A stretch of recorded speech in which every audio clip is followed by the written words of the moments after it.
Alright, what is going on, guys? It's Noah here with Custom RC Mods. Welcome back to a new video. In today's episode, as you can see, we've got a project. This is going to be making a micro FPV pan system with a servo, an FPV camera, and a few other little parts that you're going to need. Very inexpensive, highly functional, and it's going to be a really good project, especially if you're looking to get into FPV and you want to have that immersive experience.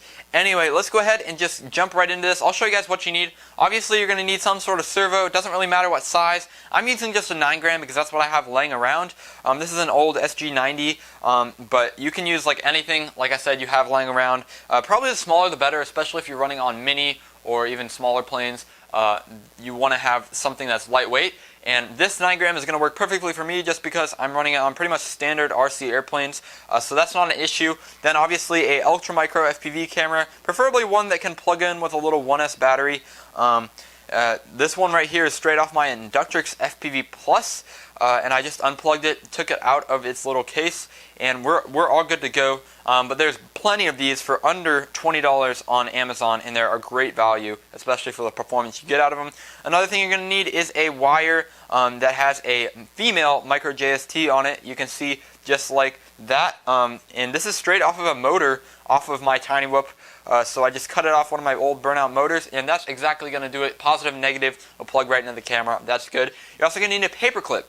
And why you need a paper clip is because this is going to hold the camera to the servo and make it so that it's adjustable, as well as it's just going to provide structural support.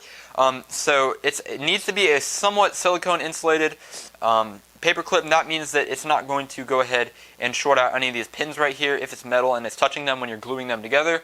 So that's important, as well as it will help the glue adhere to it better than just straight metal. Also going to need a servo horn of some kind. I'm just using this one right here. It only needs to have one side, but this is just one I have laying around. So we're going to go ahead and first cut off all the other sides that we don't need, just like that. It's not a big deal. Anyway, you're going to first start off by bending your paper clip and cutting it into a orientation that looks something like this. There's going to be a long piece just like that and a short piece, and they can both go up in this paper clip right here. So you're going to put the longer piece towards the outside just like that, stick it through 2 holes like so, and then stick it all the way onto the paper clip just like that.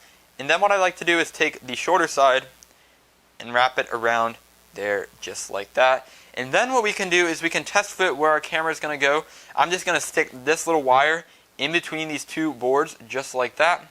And once I'm happy with that, I can go ahead and glue that in.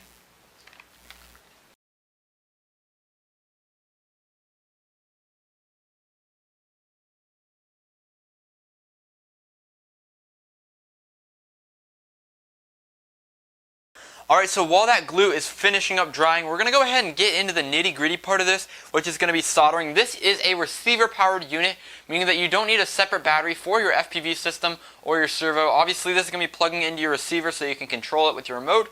And we're just going to access the power straight out of the servo. There is a positive and negative lead in here with the servo controls in this 3-wire setup right here. So we're going to go ahead and tap into that. And how I'm going to do that is I'm going to take my small Phillips head screwdriver and undo these 2 screws that hold the cap of the servo on.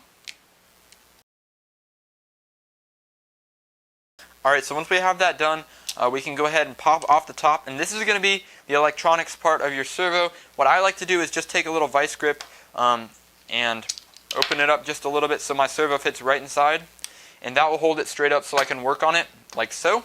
Basically what I'm doing is there's 3 pins that solder directly to the board, and we have our positive and negative on our power right there. So what we're going to be doing is we're just going to go ahead and strip these wires back just a tad bit. Use a little bit of pressure, it doesn't need that much. Alright, so now we have that, and you can see right there I've got 2 stripped ends, and we can take our solder and tin these up. Pretty simple, just like that.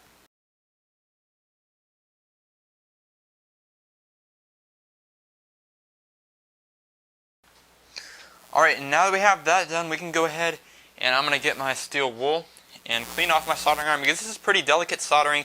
If you guys aren't into soldering, you can actually just run this off the same little 1S battery that you might get with your micro quad. But we're going to go ahead and solder the red to the red and the blue to the black, or it might be white to red and black to black, just depending on what kind of stem you have.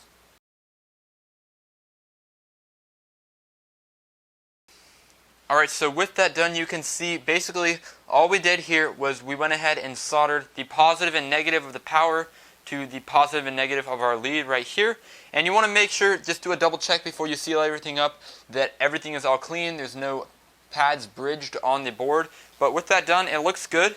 We can go ahead and just pop it back on, and let's head over to the servo tester. Alright guys, so we just finished up the pan FPV system, plugged in my FPV camera right here, as well as put in the screws for my servo horn and buttoned up the bottom casing, plugged it in my servo tester, and as you can see it works really well. Obviously I have our video and we have a working servo as well, so that's really nice. They're sharing this regulated power from the receiver. Should be pretty guess free as long as you have your power supplied from the receiver, so that's going to be pretty much good to go. That's it for the video, guys. Hope you guys enjoyed it. If you guys have any questions about this system or how to modify it, of course, now that you've built it, you know how to fix it and make further modifications if you'd like to. But if you have any ideas or anything like that, please leave them in the comments down below, as well as any questions about RC in general. I'd be happy to answer them. And yeah, thank you guys so much for watching. Hope you guys enjoyed it. If you did, please leave a like and subscribe to the channel, and I'll catch you guys in the next video.